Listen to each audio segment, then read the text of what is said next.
guys, I'm Dr. Mac Yeller. I'm here with Dr. Linda Chou.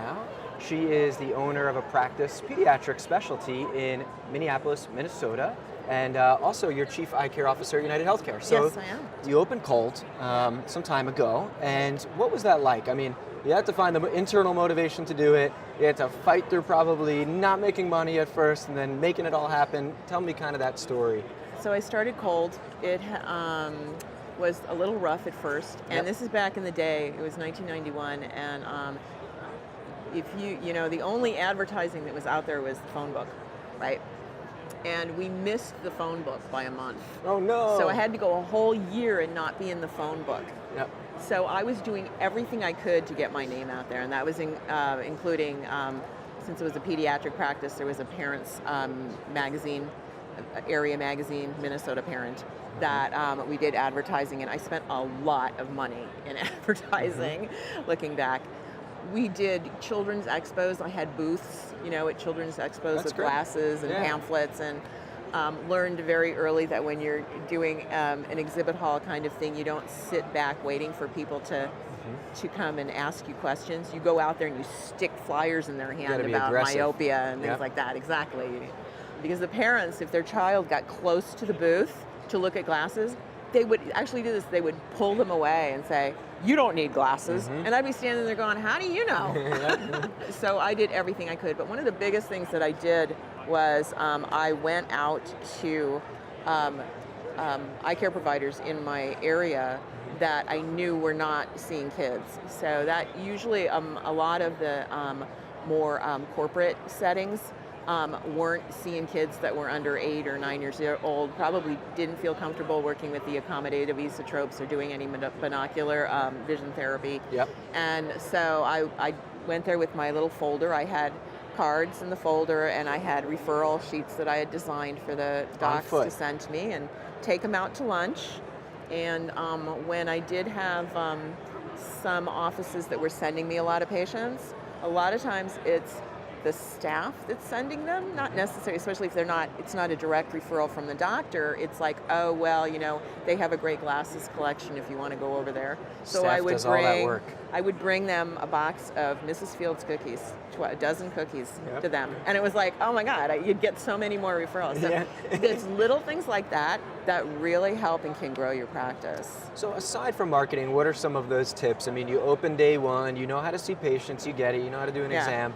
What about that kind of like business mindset? What should new grads who are opening up cold really start to focus on? Use your time wisely. So I would be out there networking with pediatricians. I'd just start looking through the phone book and finding the pediatricians in my area and start talking with them. Networking with other eye care providers. I went to the University of Minnesota and I said, this is what I'm doing. I have a pediatric practice. I also have a large pediatric optical. I'd love to see your patients. And, it's just having that confidence is just going, send to me and bring your cards. Yep.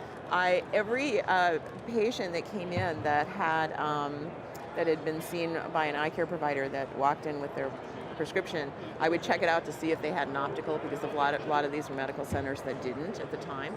And so I would go there and I would say, I just saw Susie Jones, and we fit her with glasses. I have pediatric opticians that are going to be helping your patients if you refer to me. Give them and comfort. Yeah, exactly.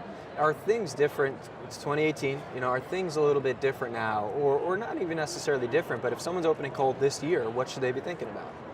It's very different when I did. I mean, for one thing, I wanted to have an optical that had every children's frame in it. And I could back then, Now, there's so many lines. Connect with someone that can sort of be a mentor for you, especially if you're going to design an optical that has a lot of kids' frames. You can make mistakes with different manufacturers, and things to look at are the durability of the frame, of course, how good they are with their warranties, and what happens when you have to return some stock that wasn't selling. And the other thing is that we became known as when you want the really great different glasses for your child, you come to us. Okay. You know? And so we would oftentimes carry the colors that the rep would go, oh no, that's not selling, do this. Yeah. You know, like, I want Funky stuff. I want the funky stuff Yeah. that you say isn't selling, we'll sell it. Yeah. You know? Yeah. So be really open to those sort of things, and find a mentor that can help you out. Sometimes it's difficult. You know, everybody's a competitor, right? So you may need to reach out to a mentor that's maybe in a different part of the state, or maybe just, you know, somebody that you met at a meeting that may be in a different region, but kids are kids everywhere, so it's a great idea to do that. You know, it's really interesting. Most of my mentors kind of came naturally. Should people be kind of like aggressively pursuing a mentor? Because I think it's really important. It's Yeah. kind of like your own personal advisory board. Right. How do you find a mentor? Well, one of my big things is getting involved with your state association. You're going to find out who may be involved with COVD in that, for that reason, who has, you know, that ability to give you some advice. And plus you can just, and it's a great networking, so that, you know, all of your state association, you know, when they have their regional meetings or whatever, you can start talking to the other docs and they go, oh, this is somebody new that's doing peds. Right. I have somebody I can refer to. Right. So I think that's a great, easy way to get started in that.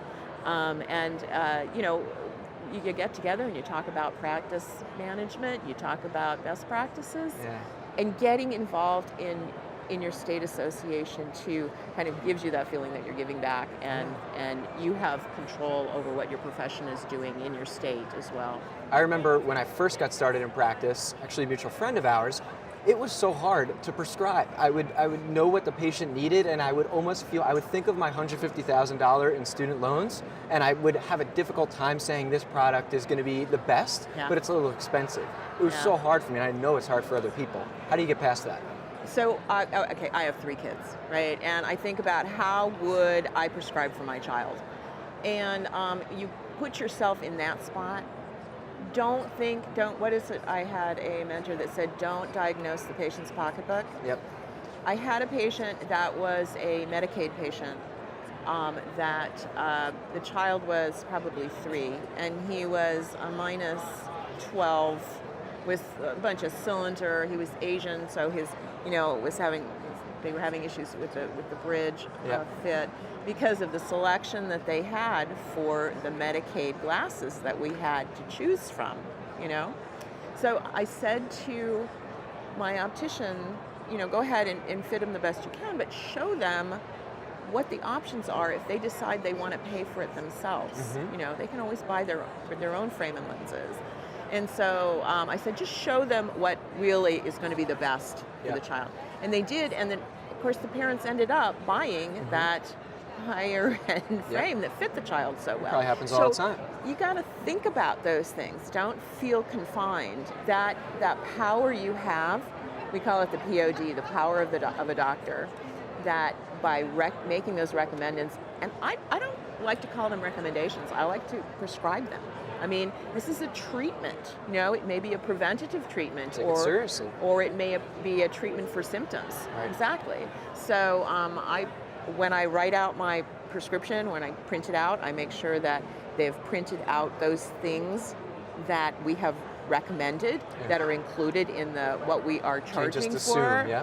Because and we use brand names so that if they decide they're going to take this RX and go somewhere else, they're comparing apples to apples. Yep.